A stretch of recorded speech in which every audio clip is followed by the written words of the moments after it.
Funny since I use this. Says we're live. Don't know how true that is. Let's see. There's something crackling with your mic. Do you know what that is? No idea. It sounds like popcorn's being made. There's definitely no popcorn. I have a popcorn maker. I don't have any popcorn kernels. Does you unplug your thing and then plug it back in? Your It's not even mic. plugged in. It's just Bluetooth. I mean, plug this other thing in. I don't know if I doubt that would change anything.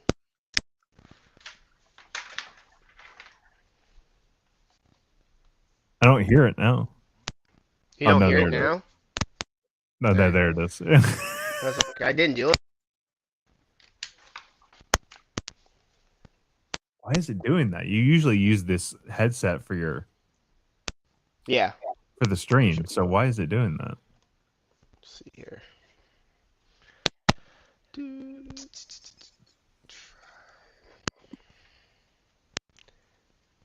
I could just probably mess with.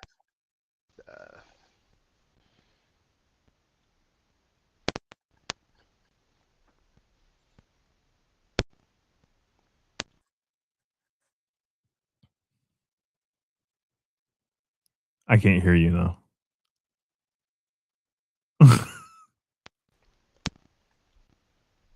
Now you can hear me again. Yeah, I can.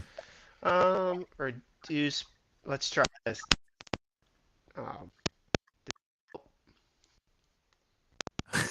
No, I still hear it. We'll be fine. We'll be fine. I could send you like a cheap microphone I already have. It's plug in. Just sits on your desk. let's see here. Did that help? Maybe a little bit. I don't hear it at the moment. I think I'm turning down my mic noise. It must be picking something up. Is that better? I still hear it. It's fine. It's fine. It's It's fine. weird. I can see the little mic, like it's picking something up. Yeah.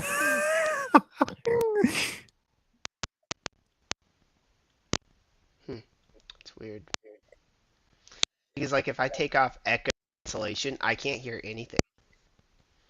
Do you want to hear yourself? No, like I can't hear you. Like if I click Oh. this, but I don't know what it's. That's weird. I wonder if I just, like you said, I could do. That take it away. I bet it sounds different.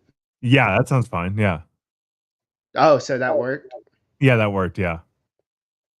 Okay, so I'm just using the microphone on the laptop then. Yeah. Okay. Yeah. We'll figure that out by next stream. We'll figure it out. If I need to I send you a mean, cheap mic, I then I mean, can. if this sounds fine, I mean, Yeah, it sounds fine. We'll go with it. Well, everyone, sorry for technical difficulties. We're on a new thing where we can throw up graphics and shit. So, and you can see Zach for the first time in years. years. But we're back to do our monthly recap. July, the big movies we're going to talk about, obviously, Spider-Man: Brand New Day and the Odyssey. We have both seen them, plus all the other shit we watched. How was your month, Zach, of July? It was a month. You moved? Yep. Moved. That's about it. Was it sad leaving Cleveland? A little bit. Cleveland's great. How was your goodbye to Stuckman? Oh, I mean, I get, yeah, it was fine. We watched Talladega Nights. Spoiler alert. That's a great movie. I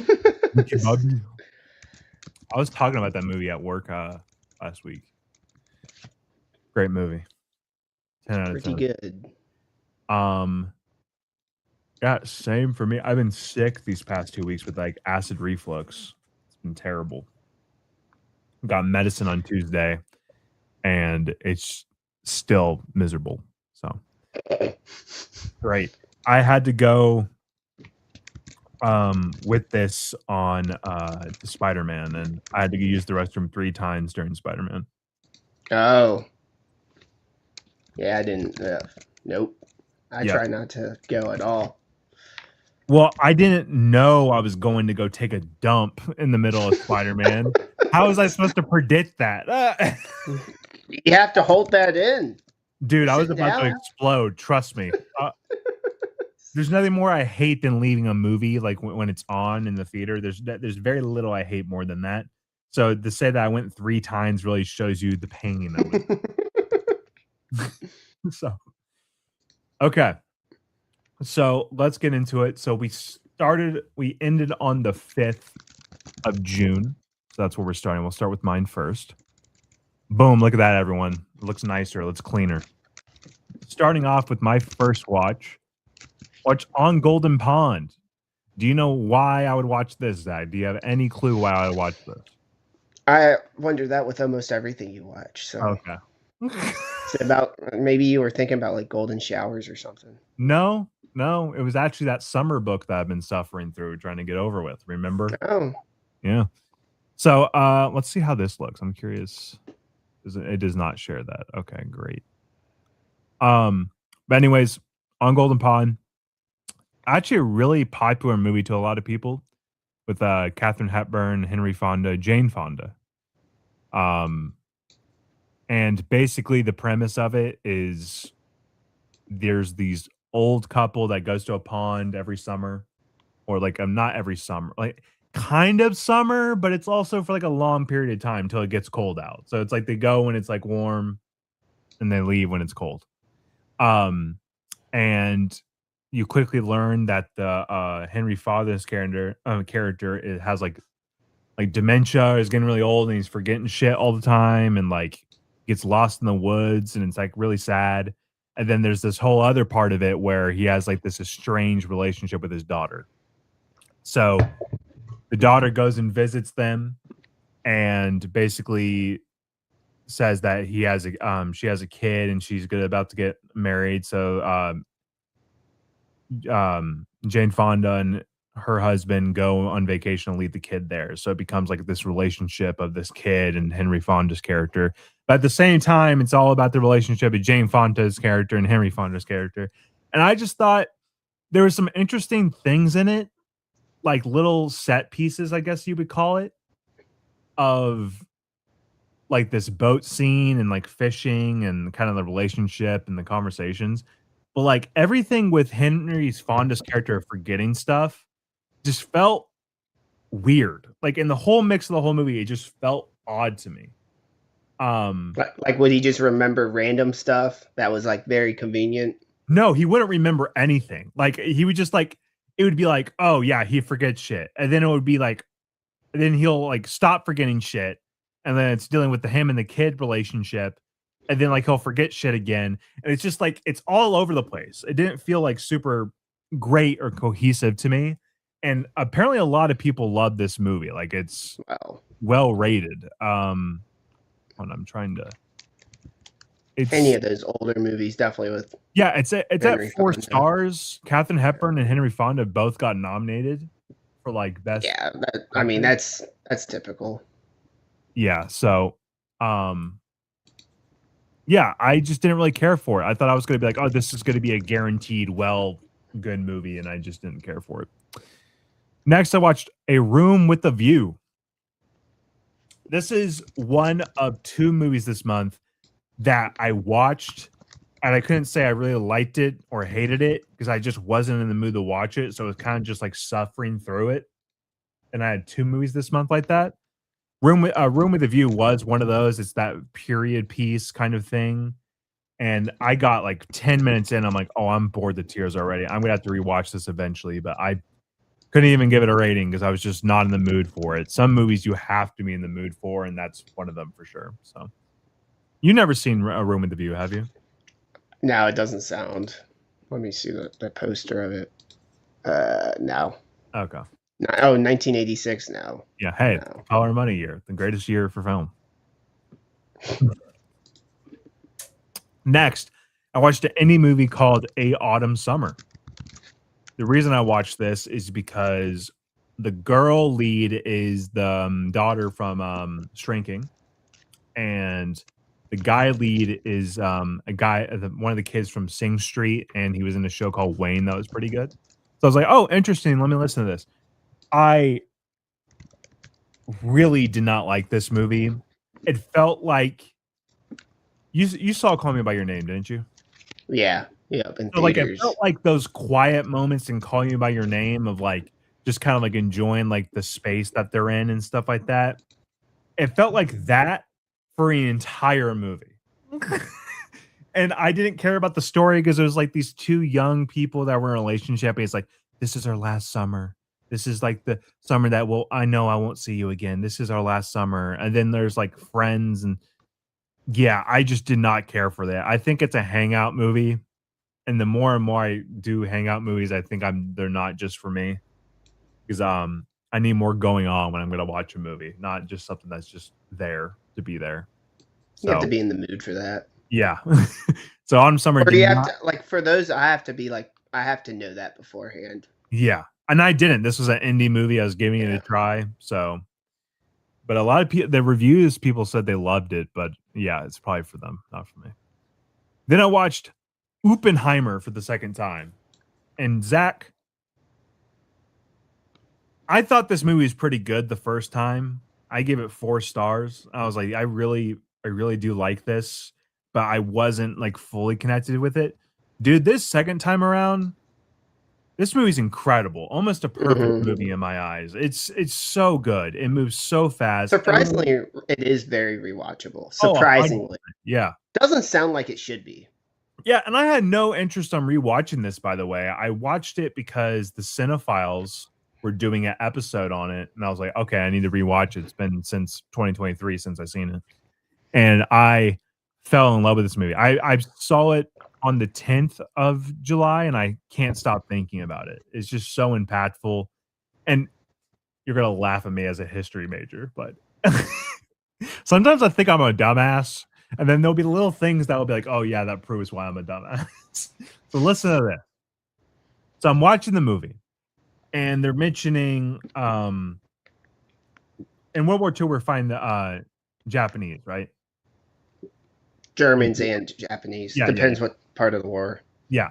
Anyways, um so I knew that's what I was going in, and I'm watching the movie, I'm watching it closely, and at home, I was watching it, like, really up close because this is the first time I watched it detached from Barbie, 'cause that's the only time I saw it. I saw Barbie, then that.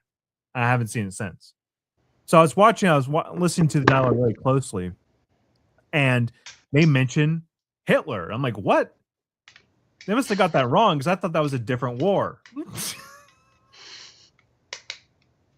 So my whole life, Zach, as much as I love Mm, history and I love watching history, I thought those were 2 separate wars. no, no.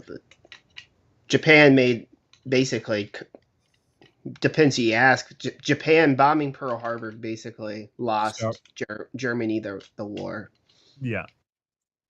So anyways, when I watched that, like, it blew my mind, and it made me wanna go down a history route and, watch, like, Band of Brothers, which I've never seen. I I've need to seen the watch it. first few episodes. Never finished it. Yeah, it's Not something for I would any like reason. yeah, something I would like to do. But yeah, I loved Oppenheimer, one of Christopher Nolan's best, honestly. It truly is. Not my favorite's still Inception, but it's very damn good. Okay, Zach, you probably already seen it. This is a movie you've been telling me to watch forever, for a very long time. I know it's one of your favorites, and that is Do the Right Thing, Zach. I finally sat Oh down and yeah. Talk I about watched soundtrack. I Perfect. watched it because, my summer book had it listed, and that was the reason why I haven't watched it yet, is that I knew it was coming up, that I would have to watch it. Dude, this movie is incredible. It's so good. It's so interesting with every character, like, even to Hmm. the point of, like, the Ice Cube scene. I won't go beyond that. The Ice Cube scene in that movie, not the actor, not the singer Ice Cube, but the literal Ice Cubes. You know what I'm referring to, right? Yeah. Okay. Um, that scene and how the music gets cut with it and just how that whole scene is edited is incredible. Um, I love all the storylines in it. The music is really fascinating. And when the movie ended and it had the quotes of Martin Luther King and Malcolm X, I was like, that's really fascinating how those really like contradict each other. And it made me really think about it. And this was on my mind for a long time after this movie where I was looking up articles and stuff like that. I bought the Criterion, so I'm excited to go into like the behind the scenes on that. Um, but I love this movie and it's fantastic. I understand why everyone talks about it and how relevant it is today still. Like it's crazy. Yep. So Yep. It's fantastic. it's, yeah, it's I mean, it's top tier Spike Lee for sure. yeah, it's so good. Another movie I've been needing to see forever, A League of Their Own. You've seen Oh, this you've one. never seen it? No, Yeah. I've never seen it. And when this movie started, I was like, I don't know if this is gonna be for me. And I thought, again, this is one that you've heard forever and seen in so many film montage clips, this movie. Like, it's like put on this pedestal, this movie. And I watched and I thought it was okay. Hmm. I thought it was an okay movie. Um, Even Tom Hanks' performance, I thought it was good, but nothing extraordinary. Like, like he just played this drunk. Um, and It's kind of off Tom Hanks's character. He's yeah, typical. Yeah, I know he turns it around, but I mean, yeah, he doesn't really yeah, he doesn't really play the drunk and anything like that. So yeah, I yeah. understand. He's usually always the goody two shoe. Yeah, for sure. But like I just felt like the main character, I forgot the actress's name, but I felt like she But was like not underwritten. Rosie O'Donnell. Who's the other one? Yeah, I know. Is Madonna in it too? Yeah, Madonna's in it too. Yeah. Yeah, Madonna, Rosie O'Donnell, then someone else. Yeah, it felt like the main character was underwritten so all the other characters could be written better. Like even Rosie O'Donnell and every other character felt like they had something to them. The main girl just felt like there was nothing to her really. Besides like she was really good at playing baseball and that was it. Um but yeah, I just didn't really care for this movie. It was hyped up for a long time and it was It a is pretty sports hyped movie. up movie. Yeah, I thought it was just okay. I thought it was okay. You just hate women. It's Okay. okay. Knew that was coming there. Then I watched You, Me, and Tuscany. You remember seeing this trailer in the theater, Zach? I think so. With Haley Bailey going to Tuscany and she wants to be a cook. This movie was not, it was terrible. It was terrible. Usually with these rom-coms, I can understand and get along with. This one just did not work. There was no chemistry. Haley Bailey's character, like she's a good actress, but like nothing. Nothing. Now, the movie starts off with I wanted to be a cook and my mom died. They forget that entire plot line till like the end of the movie. And like and other things happen. It becomes more of a family drama with the family in Tuscany than actually her. Um and there's like just no chemistry and there's nothing really funny in it. The best character in it is the cab driver that's barely in the movie. So, yeah, this was just a tough watch. Never watch it again. But I always give these rom-coms a chance, but this one just was not. This is the reason why there's no theater like rom-coms in theaters is because there's stuff like this that comes out. So, yeah, not good. Okay, Zach, a movie that was on the festival circuit that a lot of people talked about and saying it's really good, really good, really good. I finally got around to it. And it's one of my favorite movies of the year, hands down, Tuner. I finally watched Tuner, Zach.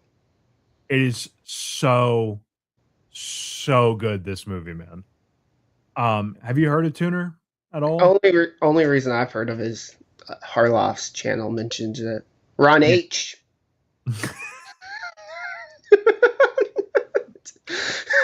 I think that's the only reason why I know it. Yeah. Tuner is so good. It's very similar to Baby Driver, but there's a whole other level to it. Dustin Hoffman's really good.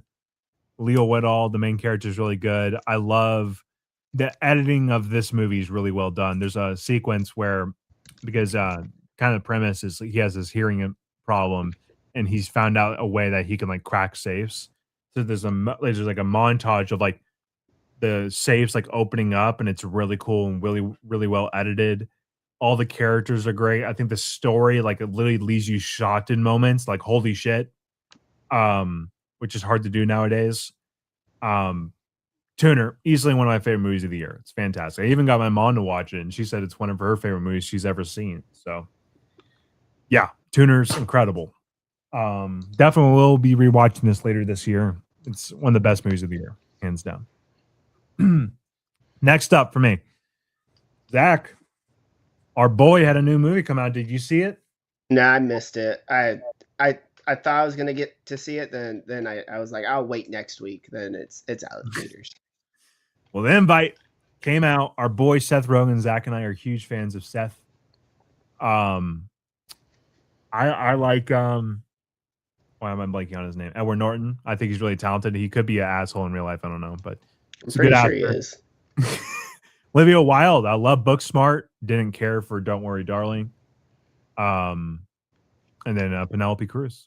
Did she direct this one? Yeah, Olivia Wilde did. Yeah, Yeah, okay. yeah. This movie's extremely funny, and it's extremely filthy too.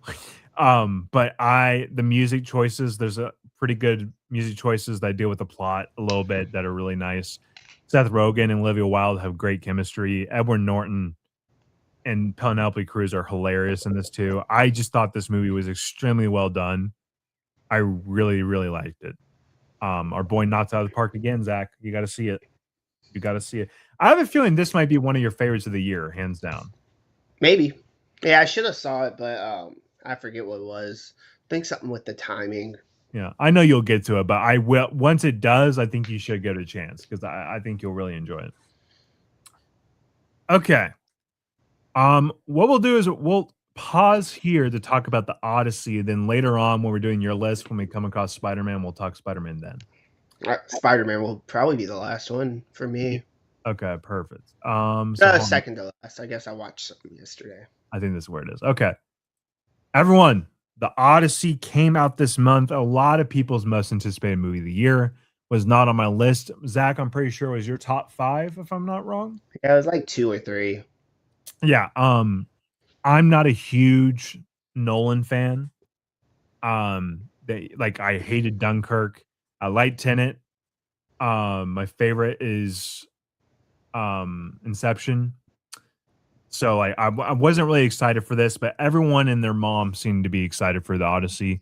And when I went to go sit down and see this in theaters, I first my initial thoughts was watching like this is good, but like I'm feeling a little bit of the runtime here. And then once the second half hits, I'm locked in. And the only words that I could say was holy shit.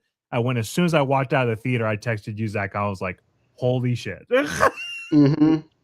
And I think that is like the best reaction for this movie, genuinely, because I don't see how anyone can come out of this movie and say they hated it because it's just either you don't like the story, but you're looking at beautiful visually stuff or like just the scope of it. It's like it gets you emotional because of how big this project is and how incredibly well done it is.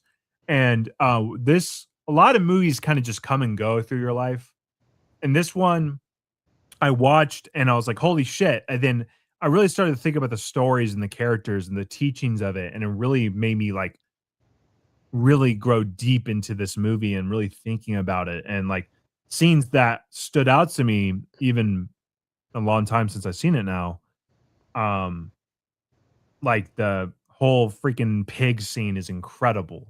The whole siren scene is incredible. That's probably my 2 favorite scenes there. But like, yeah, it's just the music. What I loved about the music too is like no one's pretty in your face with the music.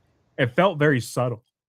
And I really Yep. appreciate it for that. And I really like because having subtle music, that's what's made it stand out to more in my head to the point where like I want to take the time, have no distractions, and just listen to the score fully without the movie. Like I've gotten to that point, and I just think it's an incredible movie. What did you think of the Odyssey, Zach? I mean, like everyone else, loved it. I mean, it's such a, like you said, visually everything works in it. It gets better with a second watch, I would say, because the first time I was like, I really liked it a lot. I mean, I was like, okay. But yeah, the second time, because I didn't know the Odyssey very well. I knew it was just him trying to get home. That's all I knew about it. And the second time you watch it, you just see all the other characters that are in it, kind of like it's very similar to Oppenheimer. The whole movie it goes together very well, and it's just I like that it's just the whole movie's literally you getting through the journey. I Yeah. mean that's the movie, and yeah, everything everyone said it. I mean, there's nothing more I could really say about it. That this like you said, the score. I love the score during the when they're showing the Troy part in the first half of the movie, like before you see like what he By really the thinks gate. about it. By the gate, Yeah, right? yeah, yeah. Like the music starts doing that, and I'm like, yeah, yeah. But yeah, everyone's used very well. I mean, the huge cast. I mean, the thing that bothers me with the movie is this movie cost what $250 million. Why isn't all $250 million movies look like this? You know what I mean? Yeah. Yeah. Like, I mean, and it's 3.5 hours, or not 3.5. It's Yeah. 3 hours long. So say if you make a 2 hour long movie, logically you'd think that would equal to like 200 million or 175 million. You know, it just blows my mind the filmmaking that's involved. I think it And comes down to passion, right? Because, like, it think of could, all the other expensive movies. yeah, Like, they're not passion projects. They're part of, like, a franchise or something like that. This was, like, a passion project that no one's wanted to do since, like, early 2000s. Like, this is something that he really wanted to do. I feel like that's what it really comes down to. yeah, and it's not like this movie like he made this movie fairly quick. Yeah. I mean, They it wasn't like it was like, oh, he filmed this in 2023. Even then, that's not even yeah. that far ago, long ago. But he made it really quick. But yeah, everything. Uh, I'll rewatch. I want to see it at least one more time in theaters, maybe twice. It's going to be in theaters for a long time. Yeah. So, I feel but like this yeah, is gonna be, the like, a long journey. run. Like, a Oh long yeah, yeah. yeah. This isn't going to come out on Blu-ray for a long time. um, maybe, probably around Christmas time, I would assume. Yeah. Um, but yeah, the whole everything about this movie works completely. It's definitely the best movie I've seen this year. It's gonna be pretty hard to dethrone like best. You know, I may Yeah. find a movie I like more than this, Yeah. but I mean, this is by far the best made, the best looking, the best, the Yeah. best everything. I mean, there's not a weak part of this movie. I mean, It's interesting because when Oppenheimer won that year, I forgot what I wanted to win that year. But now rewatching Oppenheimer, I was like, "Yeah, that definitely deserved to win." But coming out of this movie, I'm like, "Yeah, I would be fine with this winning." Like, there's it's gonna be yeah, it's gonna be hard to beat this. yeah, yeah, for And sure. the only reason I can see it not winning stuff is just because, like, Out it's of gonna be spite. harder. Yeah, it's gonna be harder for Nolan to win Best Director just because he just won it for Yeah, a couple years ago and his last movie. So they might it's wanna give it to just Denny. yeah, certain stuff like that I could see them doing it that way. But yeah, this movie the all about like I said, that second watch, because the first time I was like, God, this is kind of like an anti-war movie. And the second time I watched it, I was like, yep, it's definitely that. I mean, I love that it showed that he kind of wanted the war, the whole Yeah, he movie was asking he for it. You wanted shouldn't the have war. the I was Cyclops in like, that this is shit. I mean, there's a reason why he does his bow thing like that. I mean, it's just like, yeah, it's just it's a It's very showboating. it's I like that it's such a simple movie, but he makes it complex. Yeah, but that's I feel Nolan. like the same thing with That's yeah, I Nolan. feel like the same thing with Oppenheimer. Oppenheimer is just a biopic, Yeah, but he makes it pretty complex, and you really see it in the mind of in both movies. So yeah. He's the thinker man movie. Like a lot of people a call little him like bit, the yeah. dad movies, but like you when you sit down Yeah. and when you dig deep into it, you're gonna learn a lot I about mean, I think I forget who said it. I did Roca say someone said it in that group. He's basically a Spielberg meets Kubrick. I mean, that's what yeah, I he think is. Roka said that, yeah. Yeah. But yeah, Odyssey is fantastic. I'm sure we'll be talking about it for the rest of the year, hands for sure. To go to the complete opposite of the Odyssey, I watched The Dink. That new pickleball movie with Jake Johnson from New Girl. Didn't even know that there was a movie. Yeah, this movie wasn't particularly great, but honestly, thought it was going to be terrible, and it wasn't terrible. It wasn't terrible. It was pretty bad, That's but it wasn't terrible. how you know um, it's good. yeah, I laughed a couple times. I think Jane Johnson's really funny. I'm a fan of his. But yeah, it felt like it was trying to be one of those Will Ferrell comedies, and it wasn't working. Like, there's like a sidekick character that's really funny in it. The music choices are not great in this movie at all. There's like this whole shtick where Jay Johnson becomes a fan of country music in it, and they pick like the worst country music you possibly can, like the ones that people make fun of. Dirt Um, on my boots. yeah, That's like what I that. think of when Yeah, terrible country songs. exactly like that. So, yeah, wouldn't recommend this, but it wasn't terrible. So if you were like somewhat interested, maybe give it a shot. That's what I'll say.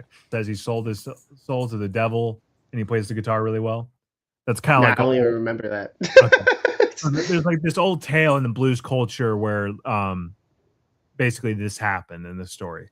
So basically in this movie, Ralph Macchio is a person that loves the blues and he thinks this story's real. So he wants to go find Willie Brown, one of the guys in the story. So he goes and finds this guy Willie Brown. And he's like, "Hey, um, here's the story," and basically becomes a road trip movie, which you know I love, and playing music in different places. And yeah, this is such a Wiley movie. I loved it. It's so good. I don't think you would like it, or most people would love it, but definitely a Wiley movie. And guess what? It came out in 1986, Zach. 1986, the year of our Lord great Color of Money. So Timothy Cruz. yes, That's what did, Scientologists call Tom did Cruise, by you the way. see the Digger trailer? Yeah. What did you Yeah. think? I mean, I think it's my problem with the Oscars. Oh, Tom Cruise is in makeup. Oscar alert. But yeah, it looks good. I'm worried, Zach. This is my most anticipated movie of the Yeah, it year. looks it's very odd looking as I It looks expected. very weird. Yeah, it's a very weird looking movie. I mean, I didn't love it as much as all everyone's reaction. I saw it much later too. I was Yeah. like, "Oh, is this what everyone's clamoring about?" It's Tom Cruise in a wig or Hey, painted his hair, and like I'm you're like, talking okay, about my goat. Okay. If he wins hey, Oscar, I'll be a very happy who man. has had him in it?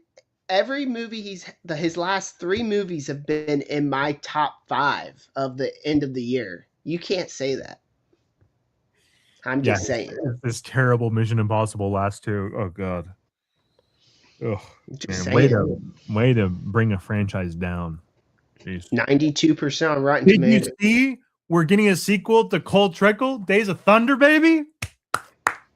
I'd rather see Tom Cruise do other stuff, but Hey, I'm down for whatever my boy wants to do. I'm gonna be there day one. Like Digger is my number one, even though I'm scared. But yeah, yeah, I'm worried about Digger, but we'll see. We'll see. All right, so after watching Do the Right Thing, I kind of was like, I'm really thinking about this, and it made me want to actually take on another Odyssey of sorts. Malcolm X. Watch Malcolm X act. This movie this is Spike Lee's best movie. blew me away. I can't stop thinking about this movie, Zach, to the point where I've rewatched it, to the point where I've asked a lot of people about it. I'm reading more about it, to even getting my parents to watch it. I can't stop thinking about this movie. It's incredible. It's made me think about just real life and stuff like that. It is outstanding, to the point where I was like super sad because there wasn't a Criterion, because I thought there wasn't. Then I looked it up and I saw there was, and I bought it instantly. So yeah, Malcolm X is, it's incredible. I love Spike Lee. This is just outstanding, man. Malcolm X is It's one really of the good. best biopics of all Hands time. down, hands It's down. probably top 5 easily. And like, Yeah. talk about runtime. I think this might be a little bit longer than the Odyssey. I did not Yeah, feel it's the over. runtime This one's at over all. 3 hours. I think it's like 3:15.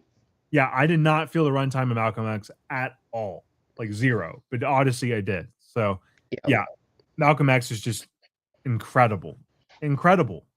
I love how the movie also forces you to be uncomfortable in moments, so they could do those pivots. Like I, dude, it's easily one of the best movies I've ever seen. I think And it's Denzel did not win, which is which insane. baffles me. When I heard that, I was like, "What the fuck?" Al Yep. Pacino won over Denzel for this? Has Denzel ever won? Yep. Training Day. Okay, that's a good one to win for, but yeah, Malcolm X incredible. All right, so getting up for Spider-Man, I rewatched No Way Home. I just don't care for this movie. It's ugly. I don't really care for the story. It was all hype, and the hype has died down. And I just don't think Tom Holland's trilogy is good. I really don't. I don't think it's a good trilogy. I don't really like any of them in particular. I think my least favorite is Far From Home. Then I would go, I don't know, maybe No Way Home before Homecoming. I don't know. I don't like any of them really. So yeah, No Way Home, just yeah, I do not care for it. Then I watched Spider-Man. We'll get into that a little bit later. Then we actually got some really sad news, Zach. Have you seen Once? The movie Once? No, I'm Okay. not a musical person. Glenn Hanser, the guy in Once, passed away from a motorcycle accident. He's also one of my favorite movies of all time, The Color of Money. No, he's not in The Color of Money. Sorry, he's in The Commitments. Another one of my favorites. But yeah, really sad, and I want to watch Once again because I love the movie already. I think Once is a perfect movie. I think it's really well done. It's short and simple. The music's really well done, and it lets the music breathe too, which I really appreciate. And it's kind of sad because when I watched Power Ballad, there's a little cameo from him at the end of it, and I lost my mind. I was the only one in the theater that lost my mind, saying, "Holy shit, it's him!" So yeah, it kind of makes me sad. But yeah, there's been a lot of great tributes to him, like people playing the music out in Ireland. It's incredible. But yeah, I need to do my rewatch of the Commitments because one of my favorite movies. It's a reward, and it's kind of for a sad moment. But yeah, yeah, really sad. Then I mentioned that there were two movies that I just wasn't in the mood for, and this is one you have seen, Zach. Mm-hmm. It's been a Charade. while. Yeah, you gave it 4 stars. You really liked this one. Yeah, it's a really good movie. It's really Um, fun. I was watching it. I was like, I don't know if I'm in the mood for this because I thought on the Criterion it said like comedy. I was like, oh, a fun little comedy, but it's more like cheeky than comedy. Um, and so I was watching it and I kind of laughed, but I was like, I'm just not in the mood for this. I'm going to mark that I watched it, but I need to give this a rewatch when I'm in the mood because I just wasn't fully getting it, I guess. Then I ended off with a new Amazon shark movie called The Devil's Mouth. It is terrible. It is so bad. I The don't know why acting's we'd not think great. it'd be good, but hey, The acting's not great. I would have given it a half a star, but the sets and concepts of the sets were pretty cool. So I guess production design, you give a star, you get a star from me because you actually did something good. So, yeah, The Devil's Mouth. Okay, gonna take this down so I can switch over. Um, switch over to your list.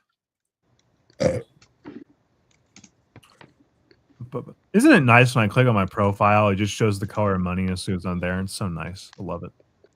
I haven't updated those mine in like ever. I don't think I've ever updated my You should top put the color of four. money in your top 4 for sure. I definitely shouldn't.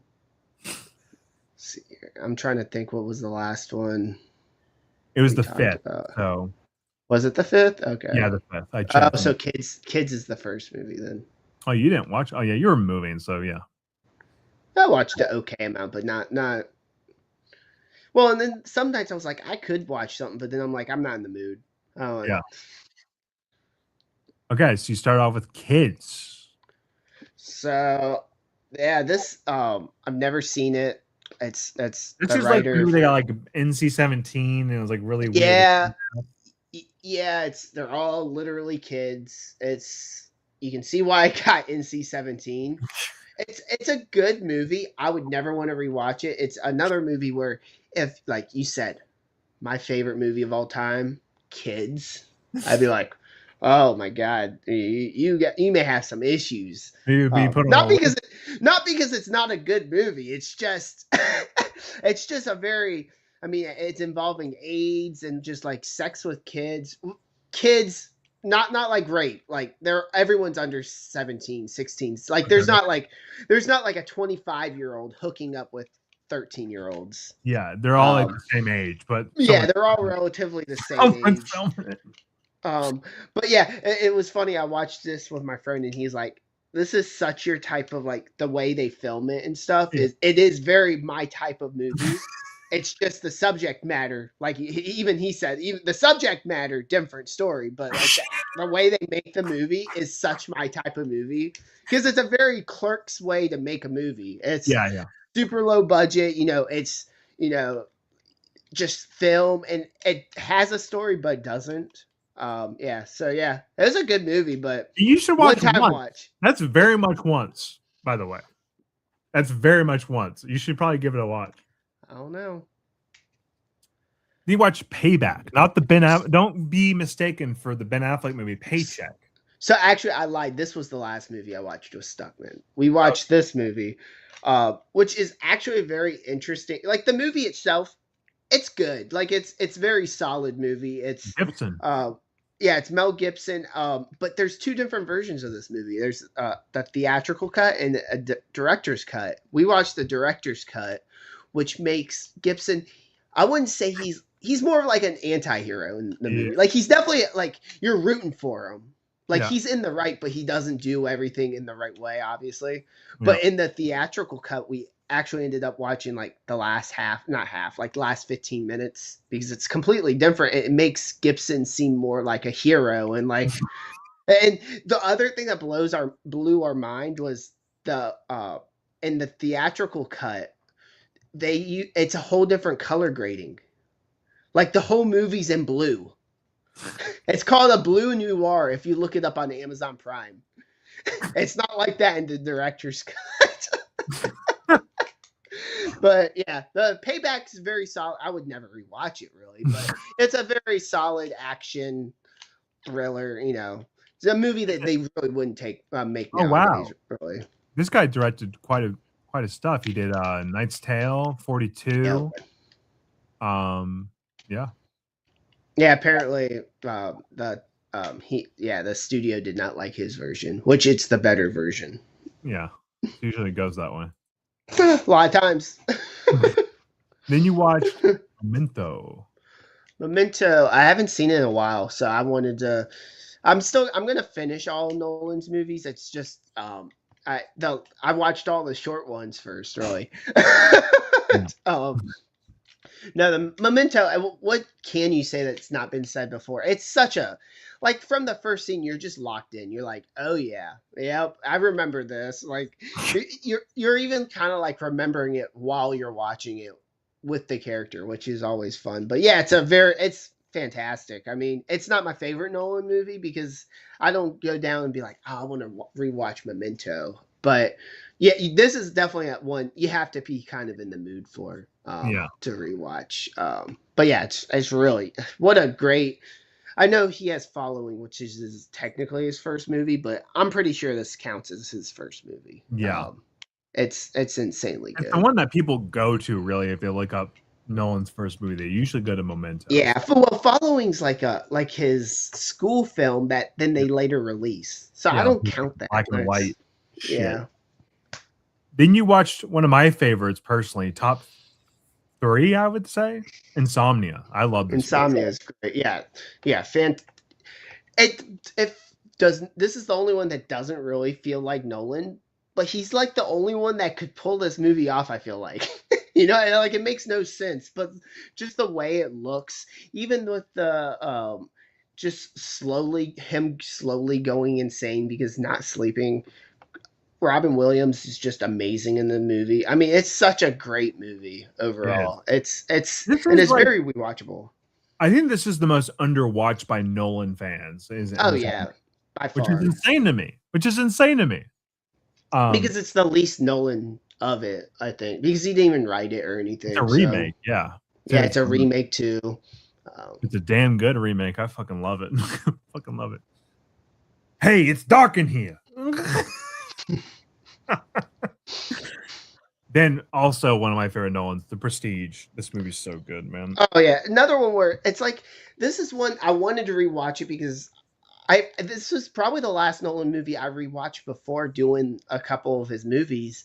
It's just one that I don't know why I skip it because it's fantastic. It's Yeah. the whole movie's the magic trick. It's he spoils the movie in the first 5 minutes, which is great. But the whole movie's a magic trick. The whole like this movie should not interest me at all. It's a time period that I'm like, early 1900s. It's like, oh, they're wearing all weird hats and fancy costumes.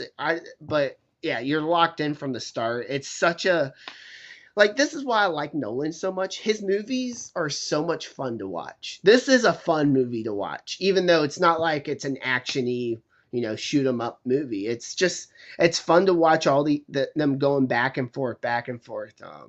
And yeah, great performances from Bale and Hugh Jackman. Yeah. Michael Caine really good in it. Yeah. I think it's great. Then you get to my least favorite Nolan movie, Dunflop. Dunkirk's fantastic. I love this movie. I love how it shows the early part of World War II because a lot of times they don't really show this part of the war. It's always the end part or right when America gets involved. It just shows how desperate the European nations were, and I love that it showed that the European nations that aren't Germany were against each other during the war. Like you're not from London. Get off our ship. I think it's just a really fascinating movie. Character development is lacking, but I think I give it a pass for this movie because it's about the actual event of Dunkirk. So I kind of give it a pass, even though there are some really good performances in the movie Yeah, and the way it looks. It maybe puts you right into eventually. the war. It Maybe puts I'll you right into the war. I love it the way it's shot. maybe eventually I'll give it another shot, but I hated it the first 2 times I saw it, so don't know if I'll like it. Then you watched Odyssey, which we talked about. Then you did Casablanca, which I sent you a message saying, "Way to go from the Odyssey to Casablanca." I needed a short movie, and it's been on my list forever. It's been on my rewatch list for so long because I've seen it before, but Yeah. it's been such a long time ago. Hit I again, was man. I don't even really count that. Like I knew parts of it, but I only really remembered the last part, the last scene. Yeah. But yeah, it's such a fantastic movie. And another one where it shows another part of World War II. I don't know how true it is. I would feel it's semi true because it came out in 42. So, I mean, that's right in the middle of World War II. I mean, so I would feel like it's semi accurate in its history. Never looked it up, but no, it's such a great movie. The characters and everything.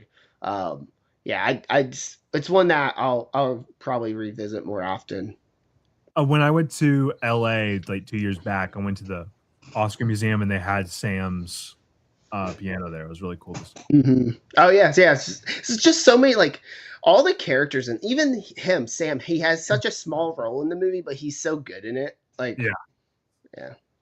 yeah, Then you rewatched The Odyssey for the second time. yeah. Then you did That time, and did I see? I saw an IMAX that day okay. or Limax because we don't have a real Did you see IMAX. it just like normal on the first time? Yeah, Okay. yeah. Because Uh, I wasn't even gonna see it on the opening night. I wasn't. I was just gonna wait until the IMAX. But then I looked at tickets. I was like, oh, there's a showing right here, so yeah. I'll, And then I'll when I go. texted you, holy shit, you're like, yep, I'm seeing it. Yeah, yeah. I was like, I think I was like, I either just got out of it or I was about to. Yeah, I think I just got out of it. I was like, yep, I saw it. Yeah. Yeah. Um, then you did Interstellar, which I did a rewatch of last month. So, I love this Interstellar. I love this movie. do you like Talk the about ending? I do I not love it. like the ending. I love the whole movie. And talk about like an underrated performance. Michael Caine in this movie. Or- I've always the whole movie. I love McConaughey. Everyone's so good in it, but the story. I just get sucked in because people are like, "Oh, it doesn't really get interesting till they go to space." I actually like the first 30 minutes where it's him on the farm, and I don't know. I just love every bit about this movie. I You in rewatch it every almost film, every bro. year. I think I rewatch it almost. That's what bothers me. Now it's become like, oh, you like Interstellar? I'm like, It shut is up. because that's what every person that doesn't watch movies that watches one movie says it's the greatest thing ever. Yeah, it's fantastic. Okay, I'm really interested to say what you think about this movie, Supergirl. What did you think of Supergirl? I didn't even know you watched this. Yeah, I saw it last week or a couple. Yeah, so yeah, it's fine. It's not great. It's not even good. I mean, Millie Alcock is good in the movie, but besides that, everything's so generic.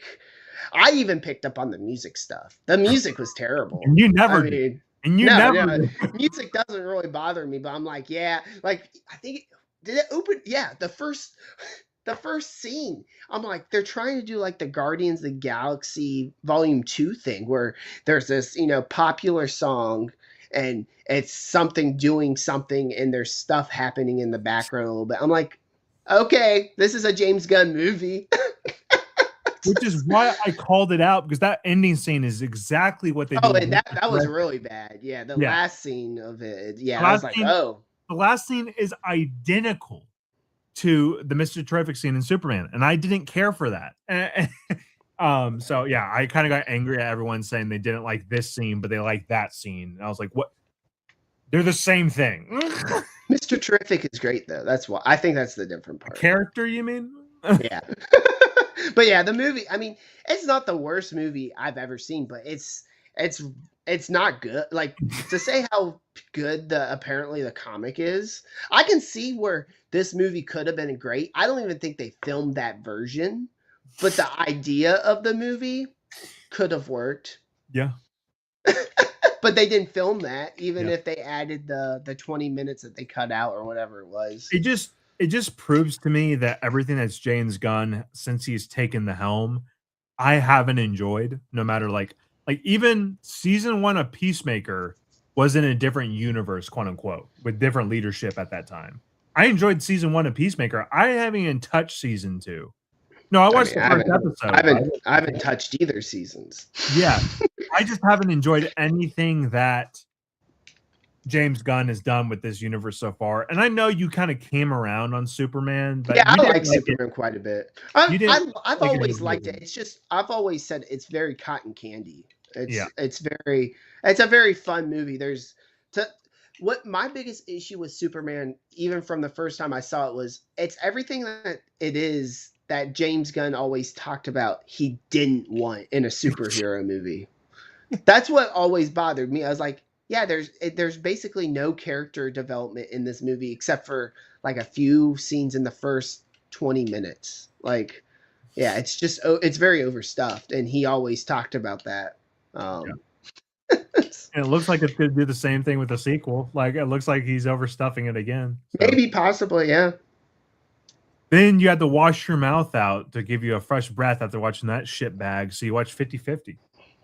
Yeah, I just needed something short, and I haven't seen it in so long. I was like, yeah. One of your favorites. I know that. Oh yeah, it's fantastic, and it's been a while since I've seen it. So like now I'm the same age as Joseph Gordon-Levitt. It makes a different, like it does show like sometimes when you watch movies where you know you're the same age to it, it does change it a little bit. And this one definitely changed for the better. I mean, I always loved this movie. Yeah. Seth Rogen's so good in this movie. Like the balance of comedy and drama in this movie is done so well. I mean, it's because if someone said this is a drama, I'd be like, yeah. But if someone said it's a comedy, I'd be like, yeah. Yeah.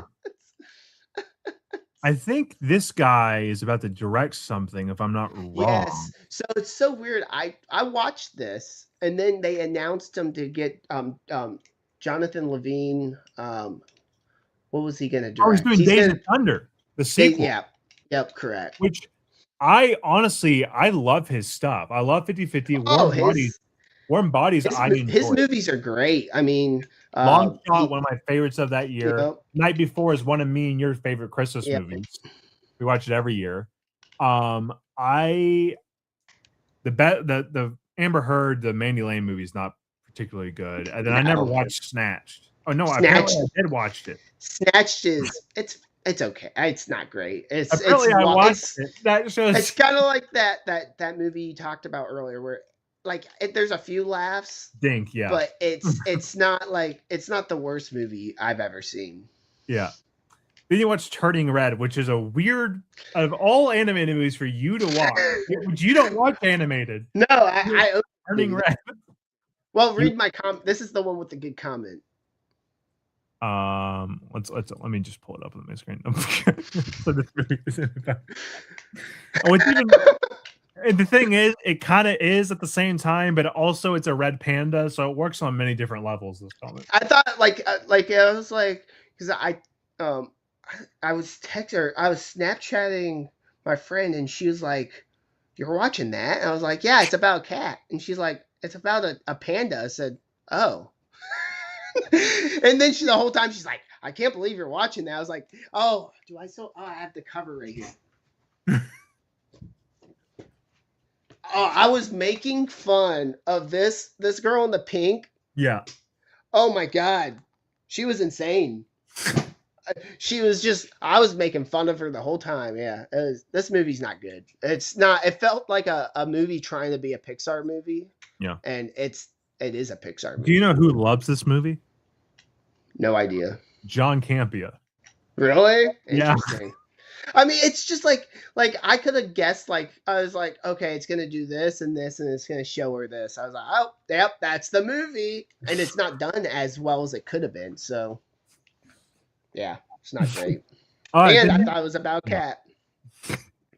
Then you watched No Way Home. You rewatched it like I did. Yeah, I wasn't gonna rewatch it, but then I was like, I was like, and by the way, I had the time to. I'm so glad I did when watching the movie because there was little nods to it, like the coffee cup and stuff like that. Like I thought it was like really smart for us to watch it before because it actually did something like that. So yeah, I love this movie. I think everything about it works. The way it switches, it does the tones very well. It like the first hour, it's like a fun, MCU-ish movie. Oh look, it's Doc Ock, it's this and that, and then once Aunt May dies, that gets me every time. That scene is done so well. I completely disagree with you, man. When that happens, I feel absolutely nothing. I can't disagree more. That works for me so well, and it's just maybe it's their chemistry and like just going through the first two, but yeah, maybe it's the shock of it too because I remember the first time I saw it, and I couldn't believe that they did that, to spoil Brand New Day, it just makes it better. The Brand New Day makes this movie better because the stakes that happen at the end of this movie isn't just washed away with the next movie. So it kind of got better for me after the new one. But everything about and same thing with Brand New Day, the Zendaya Holland relationship is to me it may be the best in the MCU out of all like the relationships. So this movie it works for me even more. So yeah, I love No Way Home. It's one of my favorite movies in the MCU by far. That's insane to me. But talking about an actual good movie, let's talk about it. I brought it up. Spider-Man, Brand New Day just came out. If you haven't seen it, go away. If you have seen it, stay for conversation. But so everybody has seen it earlier. Stating what I was saying, I'm not a fan of Holland Spider-Man. Really, I don't like those movies. So going into this, it wasn't my most anticipated. I love the character of Spider-Man. That's the thing with these Marvel movies. As much as they've disappointed me a lot recently, when it's like the week of, I do find myself getting excited and really like hyped. But it's only like the week before. Like I start feeling the anticipation and stuff like that. But it used to be like I'd feel anticipation a lot earlier, but now it's just gotten shorter. Well, And probably because that's all people talk about for.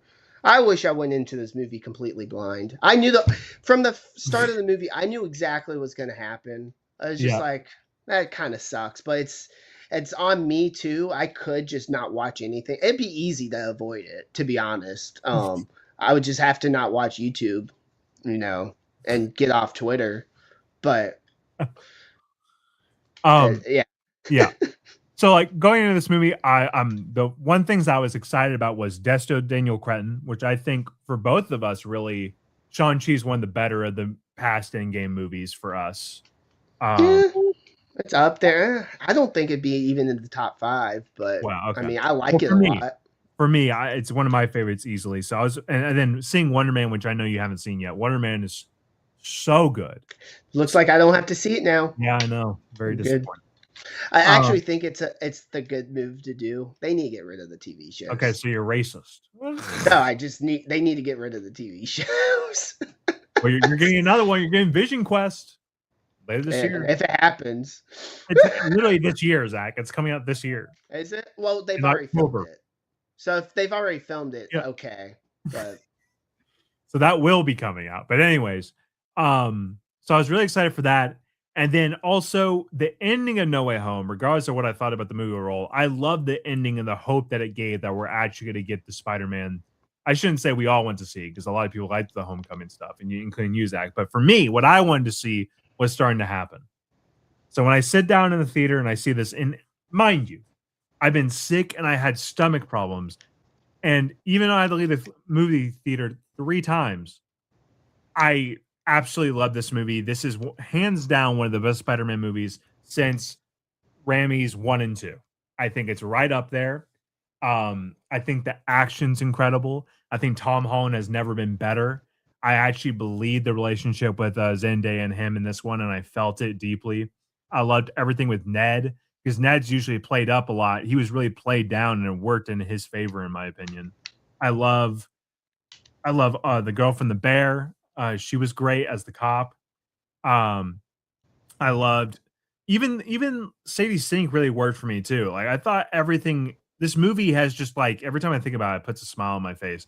And I haven't had that in a Marvel or I should say not even just Marvel superhero movie, and especially a Spider-Man movie in a very long time. And it made me feel like a kid again. Like thinking about the ending where he's standing in the crowd after getting the hospital, there's something really special about that moment, I think. Um, but yeah, and it makes me so happy that people are supporting this movie and loving it just as much. Yeah, I love Spider-Man Brand New Day. Easily. So good. it's really good. Yeah, I think I text you the way he directed this movie. It looks so good. Yeah. He Felt like there's brought. more color too, right? Like it felt like there was a lot Oh more color yeah, to it. yeah, there was 100%. Yeah, the way it just looked. Yeah, like I like John Watts as a director, and obviously I love No Way Home, which I think I like No Way Home more. But I think this movie's the better directed movie. I mean, which always shocked me the love that John Watts got because I liked his movies a lot, but really a lot. But the way they look isn't anything special. You could tell it's a CGI suit the whole time, when you Yeah. watch his movies. And that always bothered me. Even in Civil War, it's that way. I'm just like, well, I wish in this movie you can tell it's not a CGI suit. And I love that though, because I was watching people talk about No Way Home because I was rewatching people's thoughts on it. And one of the ones is like, oh, he's always taking off his mask. And then I was like, that doesn't really bug me because I never really noticed it. But when he didn't do it in this movie, it did make an Well, he impact. could do it in No Way Home because everyone knew who he was. So Yeah. he's just like, I like what's the purpose of it? This movie felt like the Batman, not in tones or anything, but Yeah. he's just always in the suit, which Yeah.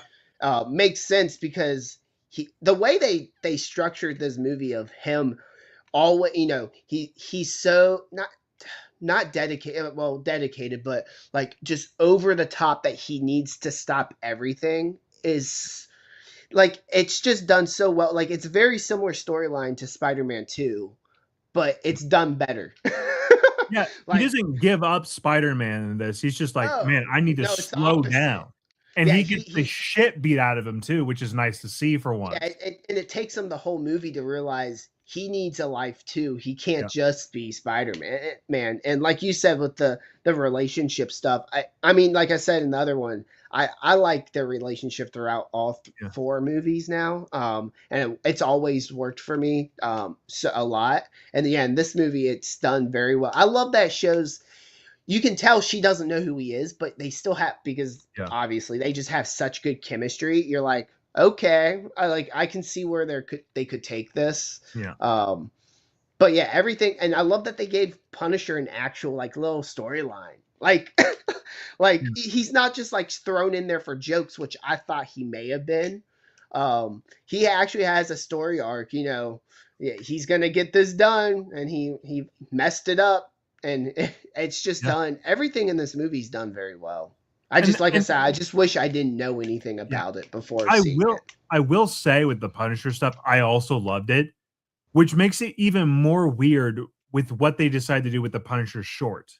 Like I it think makes that was just to bring in people who've never seen the Netflix show. yeah, which I love the Netflix show. I prefer that over Daredevil, actually. I love that Netflix Punisher show.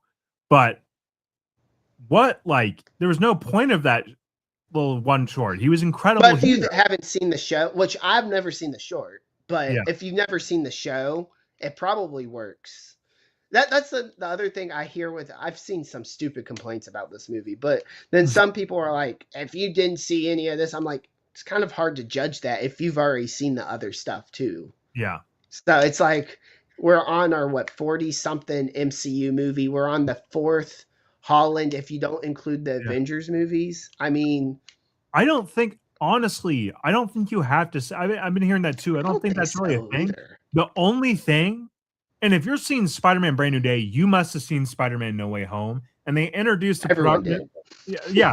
They even introduced the, Department of Damage and Control in that movie, like, in the very Yeah, they're in beginning. that movie too. Yep. Exactly. And then also, like, okay, we don't know about Hulk, but you must have seen Endgame, and Endgame explains everything there. I Like, mean, and Hulk has such a small role in this yeah, movie.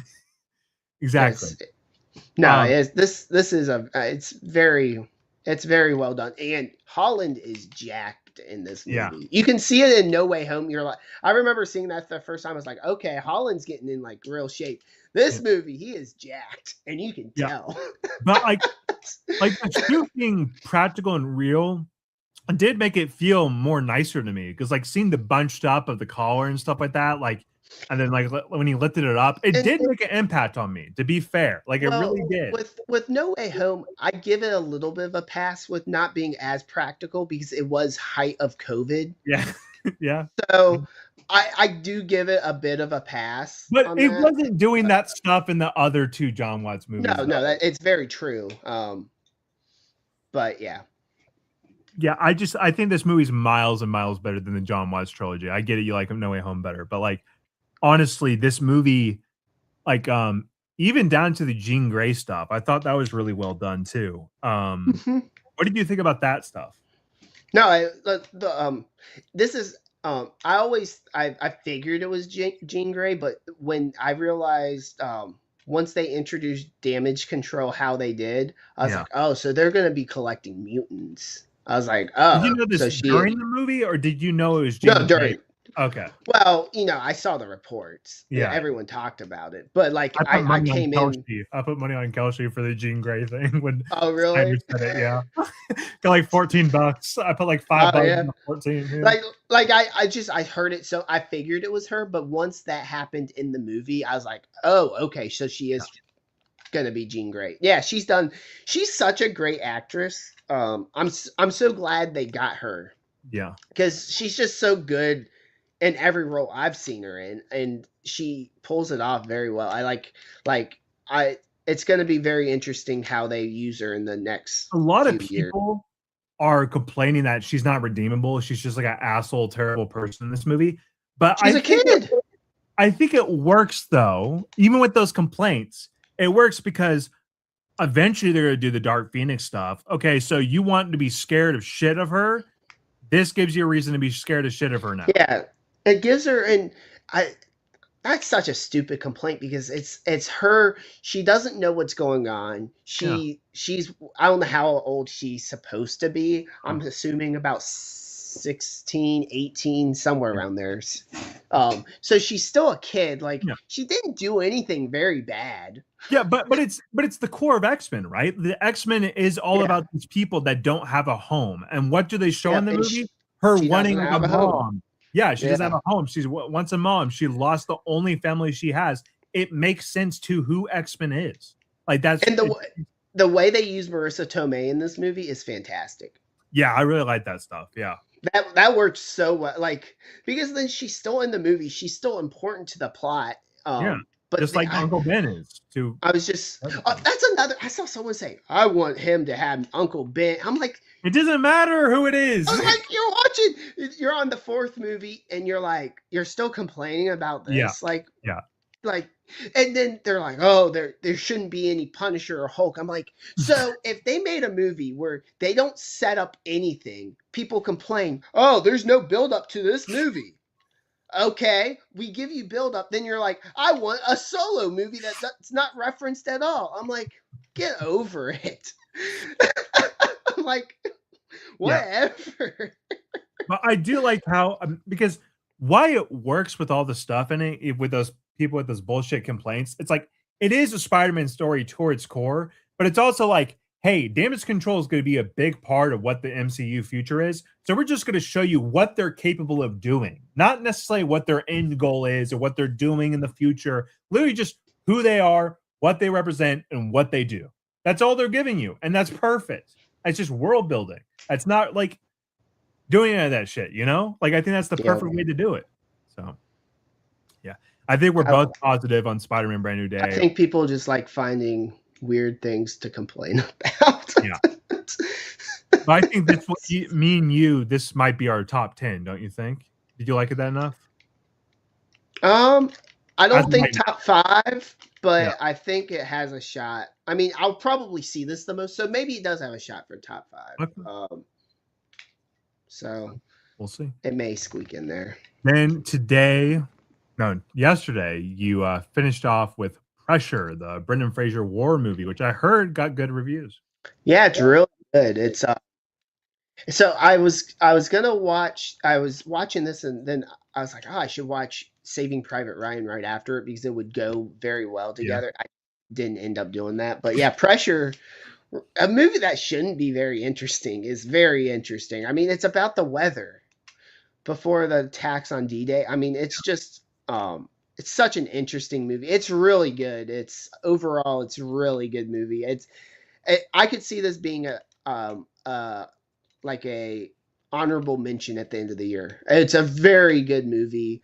I just don't see myself ever rewatching it. It's not a rewatching movie, but it's really solid and highly recommend anyone to watch. Yeah. Definitely if you like World War II. It just shows how big World War II was. I mean, they can make a movie about the weather before one of the biggest battles of the war. It's just insane. Hold on. Okay. As we normally do, we're to go through the upcoming movies for the rest of the year, as we usually do, to keep us in the know. But first, we're gonna do a Spider-Man ranking. I'll go first.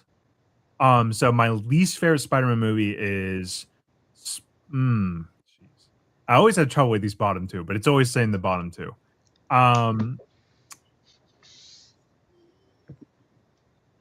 I go Amazing Spider-Man 2. Wait, what? No, okay, yeah, sorry. I'll go Far From Home. I'll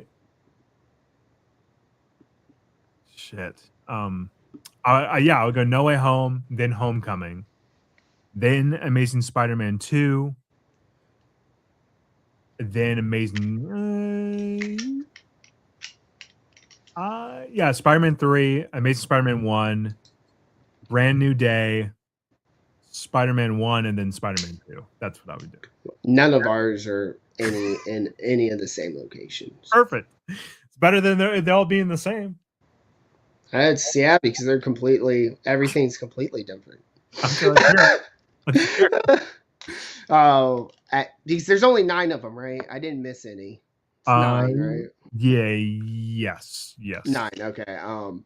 9 would be Amazing Spider-Man 2. Um, number 8 is Spider-Man 3. 7, which I like all of these movies.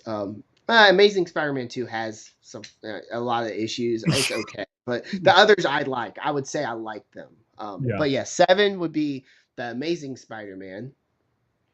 Number 6 would be Tobey's Spider-Man, the original. Mm. Uh, number 5 would be Far From Home. 4 would be Homecoming. 3 would be Brand New Day. 2 would be Spider-Man 2, and then 1 would be No Way Home. Your favorite Spider-Man movie of all time is No Way Home. Yeah. Yep. Because it has them all. It has everything you want. Interesting. I'd rather watch that than any of the other ones. Interesting. That's what I'll say. Interesting. If you don't include the animated ones, they may. Those would go higher. I don't know if any of them would take the first spot, but it would move them around a bit. But then again, with it depends how good this next one is because it's so linked in to each other. Yeah. If this last one sucks, I won't like Across the Spider-Verse as much. It wouldn't affect the first one, but the second one it would affect. It will matter, yeah, it won't matter. Because I love Across the Spider-Verse. Yeah, great. Talk about animated movies though. They're stacked next year. I know they probably won't be for me though. Like the Simpsons movie 2. You got the new Ice Age. You got the new Shrek. You got the Spider-Verse movie. Like that's 4 bangers already. 4. Then you have like all these other freaking movies that come out next year. Okay. Oh shoot, did I do it in the wrong one? I did do it in the wrong one.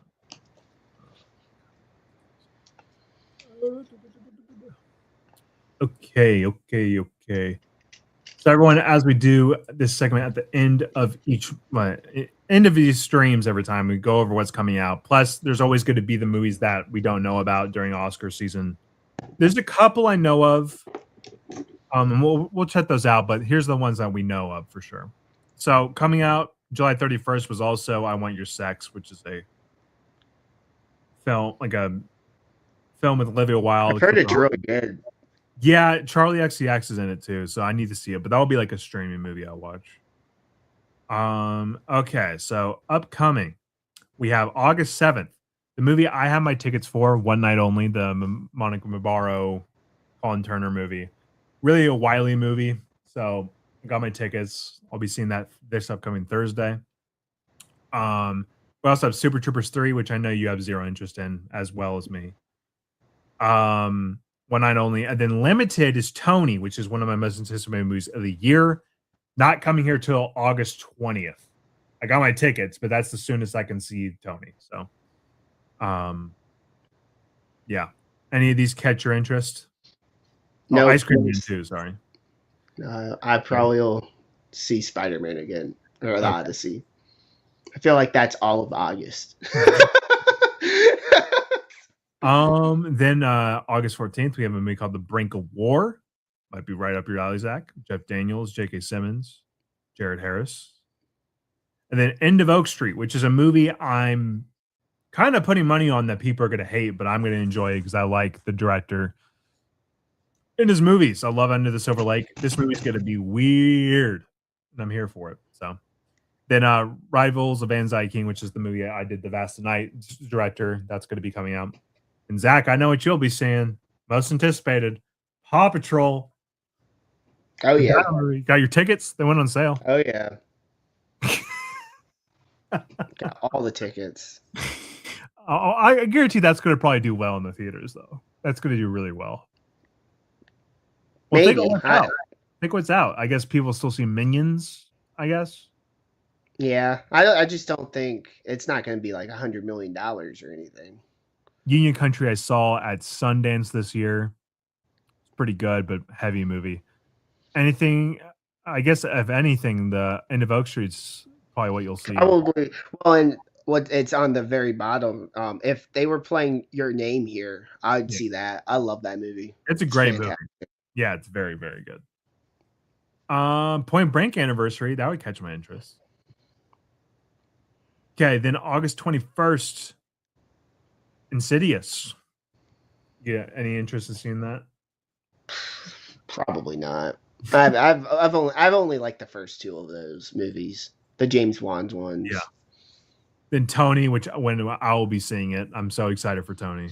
I can't wait I'm for it. surprised you're not tempted to do one of the mystery showings. I bet you Tony will play at one of those. I am, but they're just showings. at really crappy theaters not near me, and I'm not really like wanting to do that.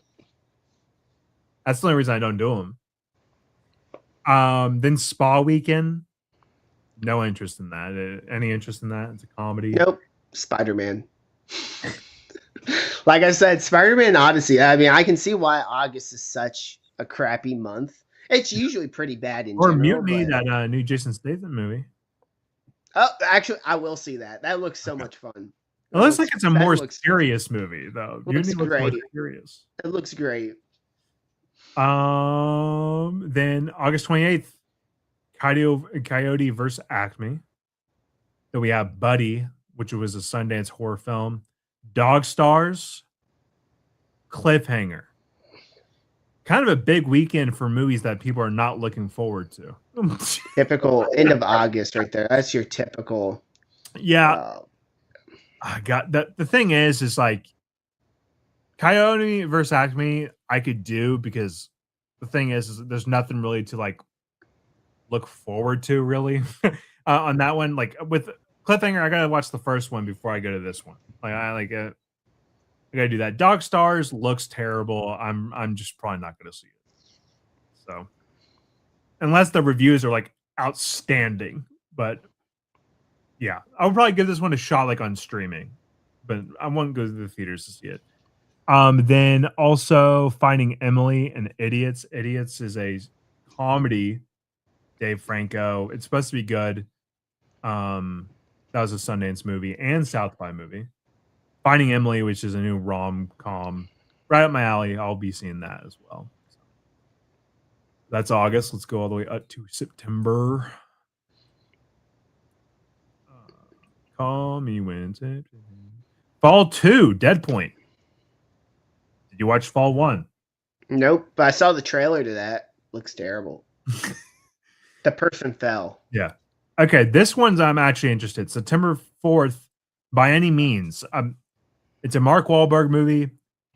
Those are not particularly great, but honestly, this trailer really struck a chord with me, and I liked it. I want to see this. I'm going to see this September 4th, By Any Means. If it gets decent reviews, I may. Yeah. But I don't know. The trailer looked interesting. Yeah. I don't know what Mark Wahlberg's doing it, but it's interesting. Yeah. Yeah, the hair is great. Onslaught, which a trailer dropped for that recently, that also is coming out. Let's see. The Sun Never Sets, which was a Sundance movie as well. Okay. September 11th, Runner. What a day. Alan Richardson, Owen Wilson, that movie. We have the new Andrew Garfield, which I'm already in when you say Andrew Garfield. The Uprising, Practical Magic 2. Most likely I'd do Practical Magic 2, then Uprising that weekend. If I was going to do it in that order. Do you have any interest in any of these? Just the Uprising because of Paul Greengrass. Yeah. Then September 18th, we have Shaun the Sheep. I actually like the trailer for that. I'm pretty interested in that one. And then Resident Evil. Yep, that's probably the next big. I mean, yeah, that's probably me the next big movie. I think it feels so long away though. Yeah. Then yeah, and then we have September 25th. Your Mother, Your Mother, Your Mother. That trailer's no, that's not the trailer. That's the Mahershala Ali movie. See, this is when you start getting the good movies again.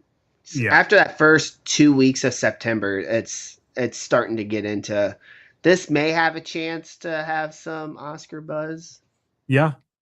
Then you also have The Stunt Driver with Ben Foster. He's your usually good Jay Baruchel. That's interesting. I wonder what that is. I've never heard of that. Yeah, it's more who directed it than anything. Um, uh, Michael Dozy. See what he's done. Oh God. Um, he did classics like Stuber. Oh, Stuber's fine. He also did Goon, which I enjoyed. He did that Daniel Radcliffe rom-com called What If. Oh, yeah, that I'd see that. He's makes decent movies. You're really struggling to get that word. No, I mean, What If is really good. I really Yeah. like What If. Then Forgotten Island, which is a new animated DreamWorks. That one looks interesting. And then Avengers Endgame re-release. There we go. And then Heart of the Beast, that Brad Pitt movie. The dog. That looks okay. I'd rather see the Ridley Scott dog movie. I think you missed that one, didn't you? Dog Stars? No, we talked about it. Yeah. Yeah, I'd rather. I actually like that trailer. It doesn't blow my mind or anything, but I'm like, out of everything that's coming out in the next, 8 weeks, that would be probably my number one. Yeah. That doesn't say much, but October 2nd, we got my most anticipated Digger. looks interesting. That's the right word. I would give it. Yeah. Then Verity, which is a new book adaptation with my girl Dakota Johnson and Anne Hathaway, Josh Hartnett. Who knows? It's probably going to be okay. October 9th, The Other Mommy. Did you see that trailer? I didn't like the trailer, but apparently I'm in the minority on that. I don't think people this like the trailer. I think this people looks stupid. I think people are like, it's freaky, and that's what they're saying about it. Yeah, I was like, that. I don't know. Okay, so it looks like Your Mother goes wide in October 9th. That has to move. There's no way they're going to open with two mother movies in 1 week. Am I wrong? You're going to do Oppenheimer and Barbie. You're going to go the mommy double feature. Because if the other one, I'm assuming, is not a horror movie, they're like, I want to go see the mother movie. Oh, it's this one, and then it's Jessica Chastain killing her kid. Yeah. And then also you got F. Jord, which is the Palme d'Or winner, I think, from Cannes. Oh boy. So we'll see. I hate that award. Usually pretentious. And then Misty Green. Have you seen this trailer yet? Chris Rock. I don't think so. Yeah, I like the cast. I'll see it just for the cast. It's Chris Rock directed. It's his next movie since Top 5. And Top 5 is great. Yeah, so watch that trailer. I think that would it's actually pretty damn good. So yeah, there's that. Then October 16th, I guess we're finally getting Poetic License. One of my favorites from South by was the Sundance movie.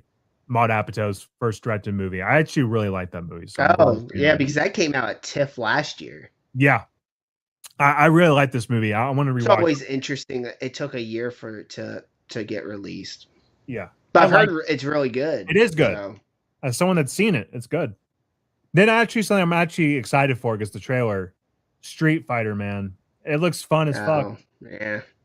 It looks like it's going to be a lot better than Mortal Kombat 2. Yeah. Both of them looked, yeah. Then also, The Devil sounds familiar, but I'm not. That's a very generic title. Yeah. But actually something really, though, Whalefall, man. That looks good. I didn't see the trailer. People loving the trailer. It looks good. It looks good.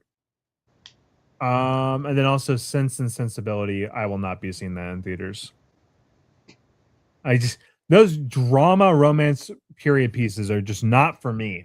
They're really they can be brutal. They can be brutal. They're not for me. Then October 23rd, Wildwood, the new Leica animation movie. It looks really good. I'm actually really looking forward to that one. Long, too. 2 hours and 19 minutes, that. How long was Pinocchio? About that long, I think. It was Yeah. over 2 hours. I'm pretty sure. Then Wicker. That trailer just dropped recently. Then we also have Claire and the Sun, that new Taika Waititi movie. Did not like that trailer. It looked really weird. Yeah, Taika has not made a good movie in a long time. It's JoJo. Yeah, and that's what 8 years, seven Yeah. years. And then Clayface. That soccer movie he did was not good. I didn't watch it. I was looking forward to it too. It was like someone trying to be Taika Waititi. Like if you watch it, like they were trying to be like a Taika movie. Yeah. Then Clayface, which looks good, man. I'm excited for Clayface. I didn't see the last trailer, but yeah, I mean, looking forward to it. Good release date too for it. Yeah, October. Fucking stole that shit from Shaun the Sheep. Always need a decent horror movie right that week before Halloween. Yeah. November 6th, we have that new KJ Appa Jimmy Stewart biopic that no one's interested in. Then we have Godzilla -0. Still need to see -1. So it's pretty good. I know. It was overhyped. See, I wish now I saw it. Even though I saw it in theaters, it was overhyped for me. But now I'm like, it's really good. But they do something in the movie that really irritates me. Don't tell me what it is.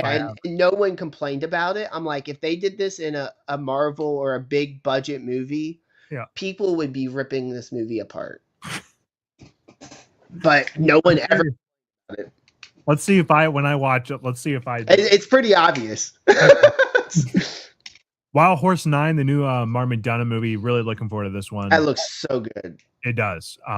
Definitely going to be an Oscar contender, I think. Oh yeah, definitely for performances and script. Yeah. Best Picture maybe, but for performances and script for sure. Yeah.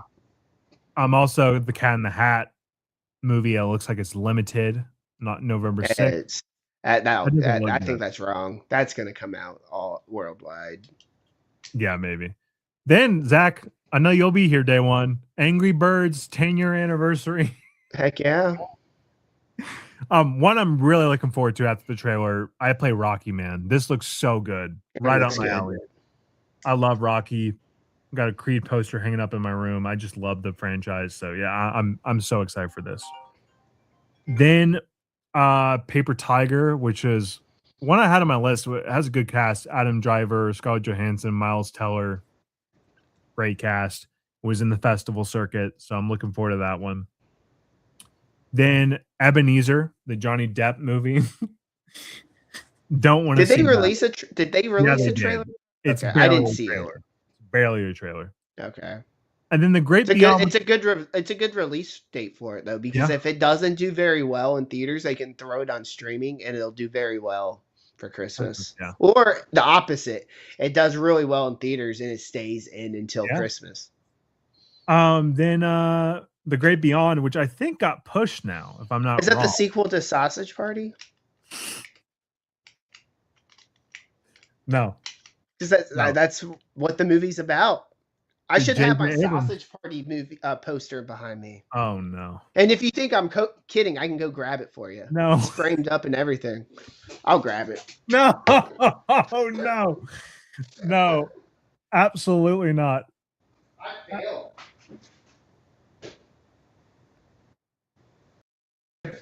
I could put it right in the background.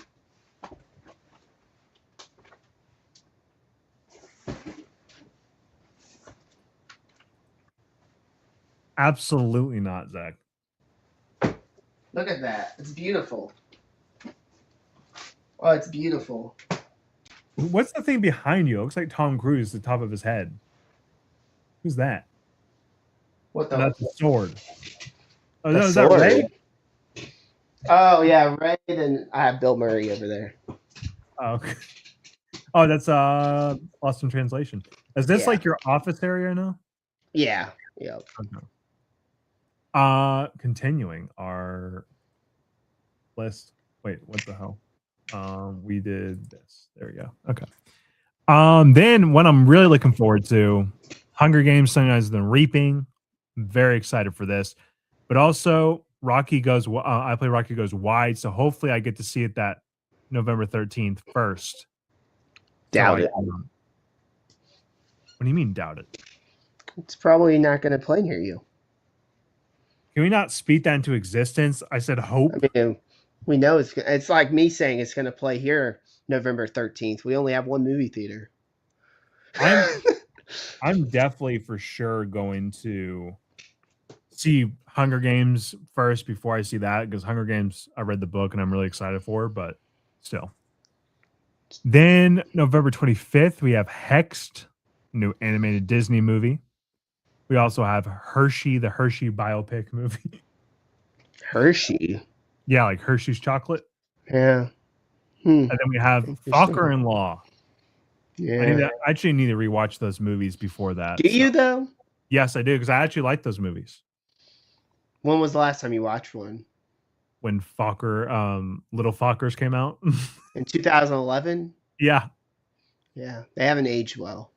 But I like that trailer. I like the trailer for the new one. It's pretty fun. I didn't even know they had a trailer out. Yeah. Then December 4th, one of you are excited for, Violent Night 2. Then also Behemoth, music movie, right up my alley. Matthew Lillard, Will Arnett, Pedro Pascal, Olivia Wilde, pretty good cast. Then we have The Debut, like a little acting Oscar bait movie, The Debut. Paul Giamatti, Julianne Moore. Interesting there. December 18th, you can either go see Avengers Doomsday or If It's a Wonderful Life. And why is Dune 2 not here? Because this website's great. It is. It's fantastic. Then Angry Birds 3, Zach. I know you're excited for it. Christmas Day, right? Oh, yeah. That's the movie all the Jews are going to go see. I don't know. Christmas Day, we have A Place in Hell. What is that about? Why on Christmas Day? That can't be a horror movie. That would be insane. It's drawing throwing. Then we have Jumanji Open World Werewolf, a horror movie. That's what's his name? Werewolf is the Northman guy. Eggers, yeah. And then Mr. Irrelevant. This is this year's Song Sung Blues of last year. Maybe. But what is The Place in Hell? I'm curious about this one real quick. Let's see what this is. It says follows a cutthroat criminal defense attorney on the verge of making partner who sees her ambitions upended when a younger lawyer is bought to replace her as their rivalry escalates into a dangerous battle of control. It could be okay. That's just such a weird title for it. So this director is Chloe Dumont, who did what? Looks like they only done TV shows. No, they did Fair Play, which was a movie that came out a couple years ago. That was a festival darling. Did a couple episodes of Billions, Star Trek Discovery, Ballers, Suits. Yeah, so not much. What a weird release date for this to come out. Why on Christmas? Unless if it's limited, but that would be even weird. Is it? I bet you it's just because Michelle Williams is in it. I wonder if it's just to try to get her nominated. Well, if you look at this just here, you kind of get everything checked for Christmas besides a Christmas movie. The only thing you're getting is A Violent Night, which is like 2 weeks before. Yeah, and even that's a very specific type of, Yeah, but before then you have Doomsday and Doom, which I think, regardless of these movies, Doomsday and Dune were going to be the ones that are going to dominate the box office till the end of the year. I don't think till February. I don't think any of these are going to top that. So on Christmas Day, you'll have Doomsday and Dune. So you got epics. Then you get an anime with Angry Birds. Then you get a drama. Angry Birds will do very well. Because it's going to be the only kid movie out. Yeah. Jumanji, that's a kid movie. Yeah, but like Yeah.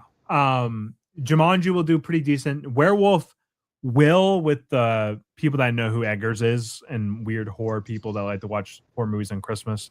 And then you got like the old people audience with Mr. Irrelevant. So yeah, I don't know. I don't know what I'm going to see on Christmas because I guess Jumanji will be the one that I see on Christmas this year. Or no, it'll probably be Mr. I never Irrelevant. go on Christmas, so I do every year. It's like a tradition. So what, I what guess day is even Christmas on?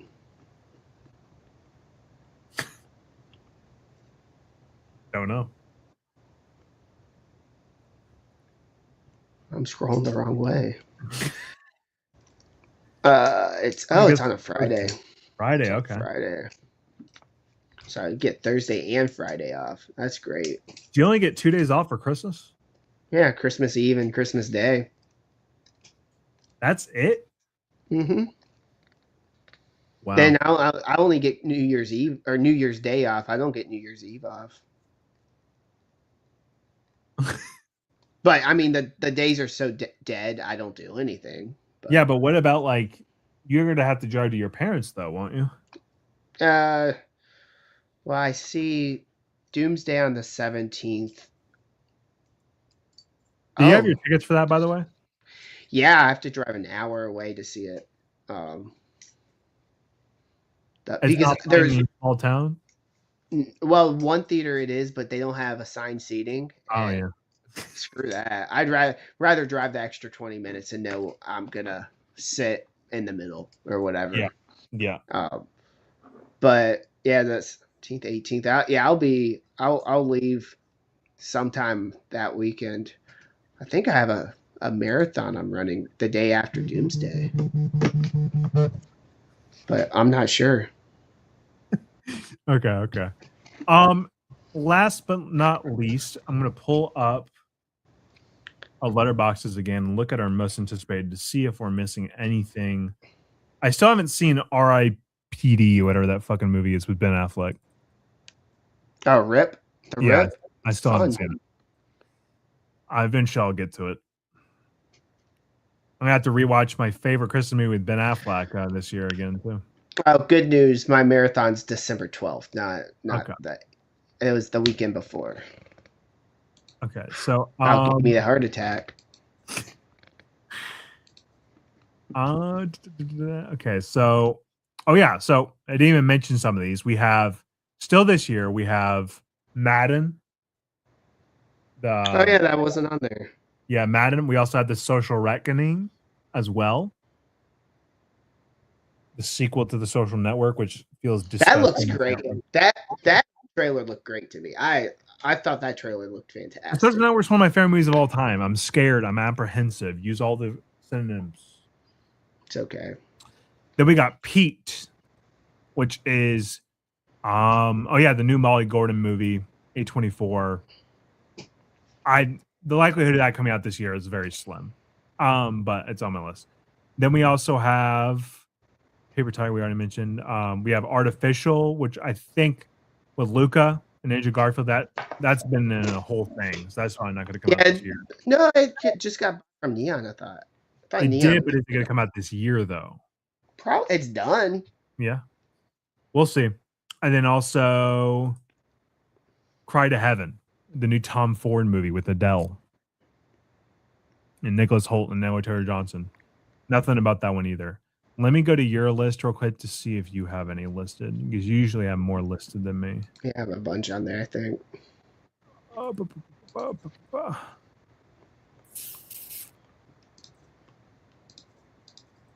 Go lists.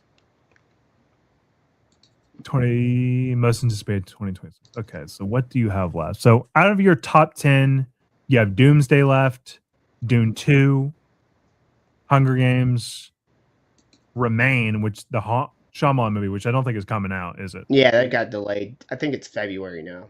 Okay. Then you have Resident Evil. Okay, so we have Cliff Booth. We have that.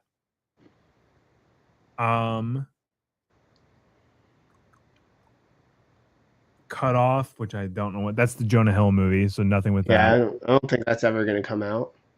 Animals. This is the Ben Affleck movie that you keep on schooling me on. Yeah. Don't know if that's coming out. I'm sure there's more, but those are the ones we know, everyone. We mentioned everything else. You even have Ebenezer on here. Why not? I want to see what Johnny Depp does. Well, I like it was that and because Ty West directing it. That's just weird to me. Like I want to I like Ty see. West. Yeah, I think that's interesting that he would go to that. Yeah. I think that's why I put it on there. I was like, oh, that's interesting. Yeah. Did you see the trailer to Doomsday? Oh yeah, What did you think? it's good. It looks really good. I mean, it's a very it's definitely the teaser trailer. I mean, um, but I'm sure they're gonna release a new one that before Endgame in September. So um, yeah, I'm sure that's gonna be like the story trailer. Yeah, I'm not anticipating it. Like I said, the week of I'll be anticipating, obviously, but like right now in this moment, I'm not. I have my tickets, but we'll see. No, it's just it's waiting and then kind of thinking I already know what's gonna happen in the movie though. Yeah. Basically, I shouldn't. I wish I should just get off Twitter and not watch YouTube. I mean, they basically spoil the whole movie. I'm like, yeah. What did you think of that Brand New Day and post credit scene? I mean, it makes well.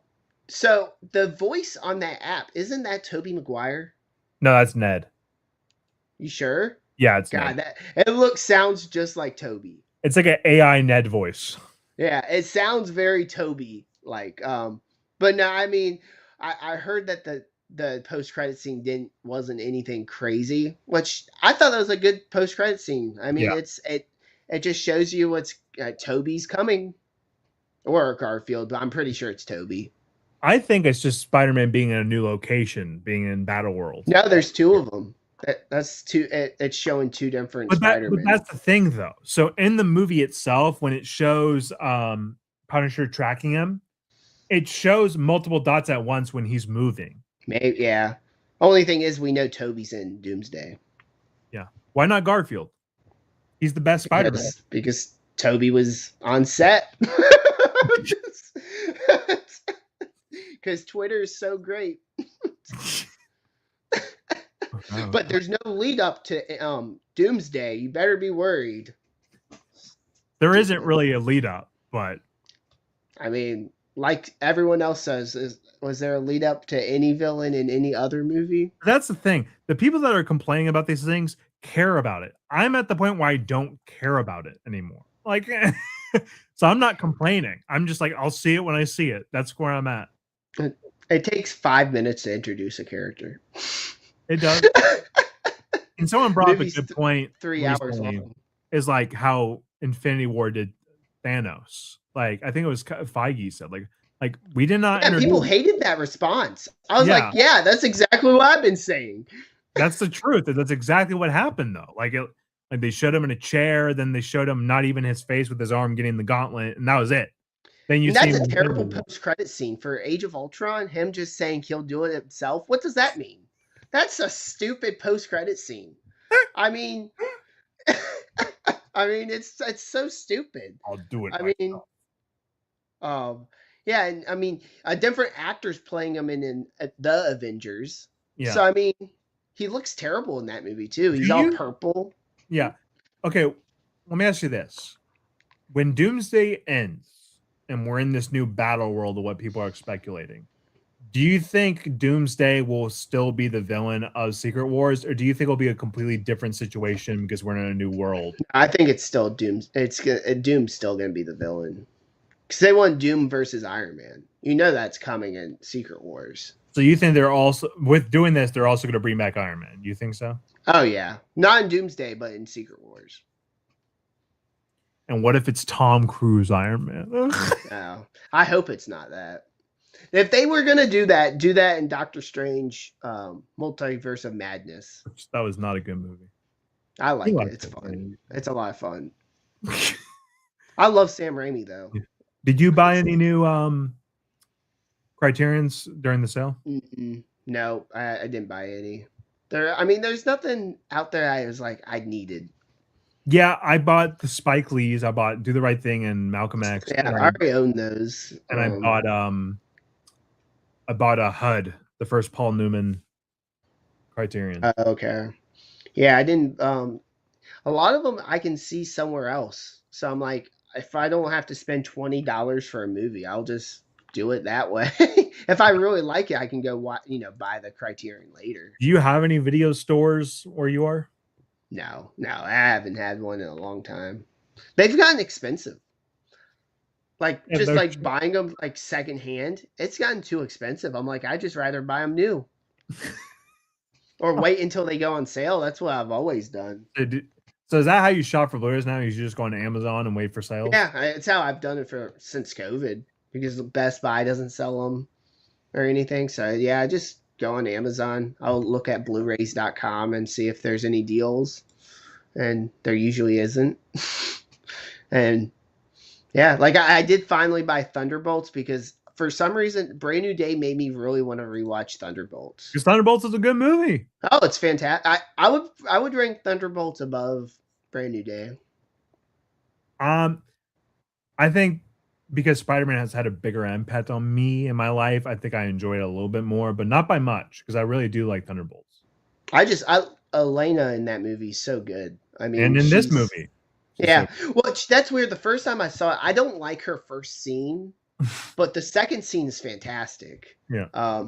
Even the second time I saw it, I was like, yeah, first scene kind of seems like I know somebody. I'm like, okay. But we already knew she was in the movie, so yeah. The whole hand thing. When I saw the shot where everyone speculated for hours on end who else is in the shot, and it's in the first 2 minutes of the movie, and it was for 2 seconds. I was like, this is fantastic. Yeah.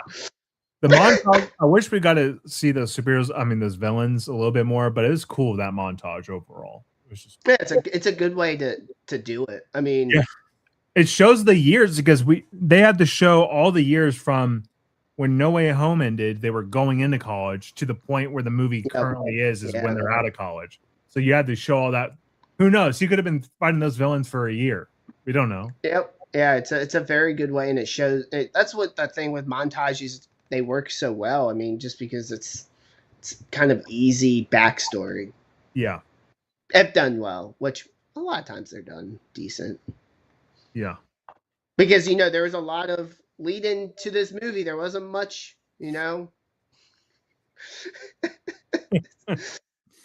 Oh, everyone in there. Thank you guys for watching. Hope you like the new layout. I think it looks nice. It looks good. Get the hang of it. We'll see you next month. What are the big movies?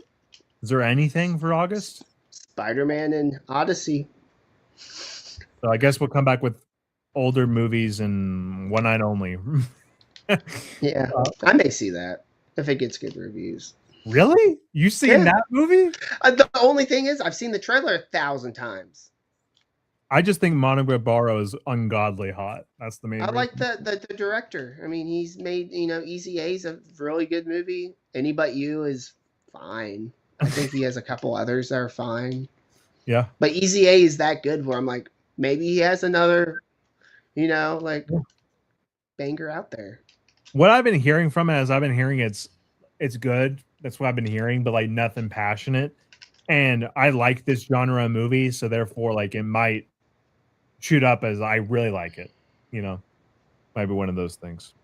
But anyways, I'll be seeing that later this week, and we'll see you guys next month. Yeah. Thank you guys for watching. Peace. Wait, that's the Leave Studio. No, end stream. There it is. End.